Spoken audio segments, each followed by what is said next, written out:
ഏശയ്യാ പ്രവാചകൻ പറയുന്നു, സഹോദരങ്ങളെ സ്നേഹിക്കുകയും അവരുടെ വിഷമതകളിൽ പങ്കുചേരുകയും കുറവുകളിൽ അവരെ സഹായിക്കുകയും ചെയ്യുന്നതാണ് യഥാർത്ഥ നോമ്പും ഉപവാസവും.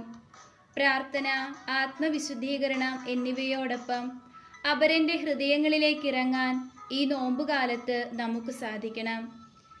തന്നെ സമീപിച്ചവരുടെ സങ്കടങ്ങളിൽ പങ്കുചേർന്ന് അവരുടെ ഹൃദയഭാരം കുറച്ചവനാണ് യേശുക്രിസ്തു. പരസ്നേഹത്തിലൂന്നിയ ഈ മാതൃകയാണ് നാം പിന്തുടരേണ്ടത്. വേദനിക്കുന്നവരുടെ മുഖത്ത് വേദനിച്ച യേശുവിൻ്റെ മുഖം കാണാൻ സാധിക്കുന്നത് എത്രയോ മഹത്തായ ആത്മീയതയാണ്. നോമ്പുകാലത്തെ നമ്മുടെ പ്രവൃത്തികൾ പരസ്നേഹത്തിൽ അധിഷ്ഠിതമായിരിക്കട്ടെ. സ്നേഹവും സമാധാനവും നമ്മുടെ ബന്ധങ്ങളെ തളിരിടട്ടെ. സഹായം അർഹിക്കുന്നവൻ്റെ മുൻപിൽ ഉദാരതയുടെ കരങ്ങൾ ഉയരട്ടെ. നൊമ്പരപ്പെടുന്നവൻ്റെ കാതുകൾ ആശ്വാസവചനങ്ങൾ ശ്രവിക്കട്ടെ.